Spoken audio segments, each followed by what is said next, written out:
There are moments in life that you don't plan for, moments that just happen, and if you're standing in the right place at the right time, you get to witness something that stays with you forever. This is one of those moments. Part 1. I almost didn't go that morning. My flight back to Edinburgh was at 7 in the evening, and I had maybe 5 hours to kill in London. My original plan was simple: grab a proper English breakfast somewhere near Victoria, sit in a cafe, scroll my phone, and wait. That's it. Nothing adventurous, nothing memorable, just a man killing time. But my friend Declan, who'd been hosting me for the week, he insisted. "You've been to London 4 times and you've never once stood outside Buckingham Palace. That's embarrassing, mate. Go," he practically pushed me out the door. So I went. It was mid-October. One of those mornings where the sky can't quite decide what it wants to be, not fully gray, not fully bright. Just a kind of pale silver light sitting over everything. The kind of morning that makes London look like a painting someone hasn't finished yet. I took the tube to St. James's Park and walked the rest of the way. The trees along the path were just beginning to turn patches of amber and rust between the green. There were a few joggers, a couple walking a large golden dog, a man feeding pigeons from a paper bag. It had that calm, unhurried quality that tourist spots sometimes have in the morning before the crowds arrive. By the time I got to the main gate, it was around 10:30. The tourists were already gathering, not packed, not shoulder to shoulder, but enough. A school group from what sounded like Germany, all matching yellow lanyards and matching restlessness. An older Japanese couple with matching cameras and matching patience. A group of American college students who kept drifting between taking photos and looking at their phones. And scattered everywhere, individual visitors like me, people who'd come alone, just to look, just to say they had. The guards were already at their posts. I want to be careful when I describe this, because I've seen people talk about the Royal Guards in ways that feel almost mocking, like they're props, like they're decorations. But standing there that morning, watching them, that's genuinely not the feeling you get. There's something about the way they stand that's difficult to explain. It's not just stillness. It's a specific kind of stillness, like the rest of the world is moving and they've simply chosen not to. The bearskin hats, the deep red tunics, the rifles at rest, everything precise, everything deliberate. I found myself staring at one guard in particular. He was positioned to the right of the main gate, younger-looking face beneath the hat, strong jaw, completely unreadable expression. I remember thinking, how do you train yourself to look like that? Not blank exactly, more like contained. I stood there for about 20 minutes, took a few photos. Watched the tourists cycle through their routines. The outstretched selfie arms, the group formations, the occasional person who'd try to make the guard laugh or react and walk away pretending they hadn't just failed publicly. Then I noticed the little girl. She was standing maybe 30 feet from the nearest guard, maybe 6 or 7 years old. Small, dark hair pulled into 2 braids, wearing a pale blue coat with yellow buttons. She had a small backpack shaped like a ladybird on her back. She was alone. At first, I didn't register it as unusual. Kids wander a few steps from their parents all the time. You see it constantly at tourist sites. Someone's always crouching to photograph something, and their child drifts 2 feet left. Normal. But there was something about her posture that caught my attention. She wasn't looking around with that wide-eyed wonder that children have at places like this. She wasn't pointing at the guards or tugging at someone's sleeve. She was standing very, very still, and she was looking down at a small mobile phone in her hands, tapping at it. Carefully, deliberately, like she was concentrating very hard. I looked around, expecting to see a parent nearby doing something, buying something from a vendor, checking a map. There was nobody obviously looking for her, nobody glancing her way. The crowd around her was doing its own thing, completely indifferent. A few more minutes passed. She was still standing there, still tapping at the phone. At one point she looked up, and I caught her face clearly for a second. She wasn't crying. But she had that expression children get just before they cry, where everything tightens around the eyes and the lower lip goes completely flat, like she was holding something in by force of will alone. I started moving toward her. I was maybe 15 feet away when something else happened. The guard, the younger one I'd been watching earlier, moved. Not dramatically, not in a way that immediately sent the crowd into alarm. He turned his head first, very slightly, and looked directly at the girl. Just looked. Then, and this is the part that people who were watching would later keep mentioning to each other, he stepped out of position. Now, if you know anything about the changing of the guard or the general conduct expected of royal guards at their posts, you understand why this matters. These men and women are trained, specifically and rigorously, not to break position. Not for heckling, not for physical provocation, not for camera flashes in their faces. Tourists spend entire visits trying to get a reaction, and they don't get one. That immovability is part of what they are, part of what the role requires. But he stepped out of position. He walked composed, measured, not running, but moving with clear purpose, directly to the little girl. He crouched down. Full crouch, bearskin hat and all, to get to her eye level. I was close enough by then to hear fragments of what he said, though not all of it. The words I caught were gentle, something like, "Hey, it's all right, are you lost?" The girl looked up at him with those tight, held-back eyes, and I think his size, his uniform, the sheer improbability of this enormous ceremonial soldier crouching in front of her. I think it momentarily overcame whatever distress she was carrying because her expression shifted. Not quite relief yet, more like surprise temporarily defeating panic. She held up the phone. He looked at it, and something changed in his face, something I can only describe as focus sharpening. Whatever was on that screen, whatever she had written or sent or was trying to send, it mattered. He reached up, and he did something I have genuinely never seen a guard in ceremonial dress do. He put one hand gently on her shoulder. Not grabbing, just placing, a steadying gesture. Then he said something to her again, quiet and direct, and she nodded. He straightened up and turned, and his voice changed. It was no longer the soft register he'd used with the girl.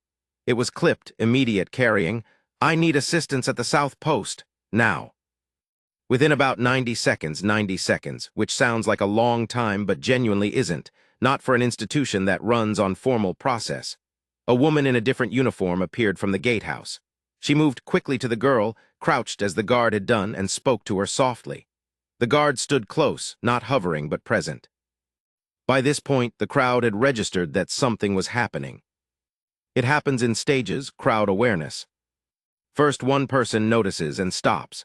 Then the person beside them stops because the first person stopped. Then a small, static cluster forms, and other people drift toward the cluster simply because clusters exist. Within maybe 2 minutes of the guard stepping out of position, there were perhaps 40 people watching from a respectful but intent distance. Phones had appeared almost reflexively, though I noticed several people hesitating over whether to film this, which felt like the correct instinct. I wasn't filming, I was just watching. The girl had started speaking now. To the woman from the gatehouse, quietly pointing in some direction, the direction of the park, I think, back the way I'd come. The woman listened, nodded, said something into a radio. The guard remained near them. He'd returned to a position that was adjacent to his post rather than exactly on it, close enough to be available, still clearly doing his duty, but not abandoning the situation he'd initiated. Someone from his unit, I don't know the exact structure, had quietly filled his original spot at the gate.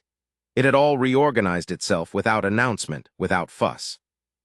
About 4 minutes after the guard had first stepped forward, a man came running from the direction of the park path. Running in the way that parents run when they've lost a child, not sprinting athletically, but with that particular lurching desperation that looks less like physical exercise and more like controlled terror. He was perhaps 40, dark coat, one shoe slightly untied, face absolutely emptied of color. He saw the girl and he stopped running. Just stopped. For a second he stood completely still, both hands coming up to cover his mouth. Then he crossed the remaining distance in about 3 steps, crouched down and pulled her against him, and the sound he made, it wasn't words, not at first. It was just breath, just this long, ragged exhale. The girl who had held herself together through everything, who had stood there alone in that crowd and quietly, carefully sent her message on that small phone without panicking, without running, without screaming. She started crying the moment her father's arms came around her. As if she'd been saving it for him specifically. The crowd around them had gone almost entirely silent. I heard someone behind me, a woman, American accent, exhale a very quiet "oh." Just that, just the one word. The father looked up. His eyes found the guard first, and then the woman from the gatehouse, and he said something. I couldn't hear what, but the guard nodded once. A small, economical nod. The woman from the gatehouse said a few words. The father nodded back, looking like a man who was running several emotional calculations at once and hadn't finished any of them. Then he stood up, holding the girl with one arm. She had her face pressed against his neck. Her ladybird backpack was slightly askew, one strap slipped off her shoulder, and she didn't seem to notice or care. He turned back to the guard one more time. He said clearly enough that I heard it, "She's 7." I turned around for 60 seconds. The guard looked at him and said something short and quiet.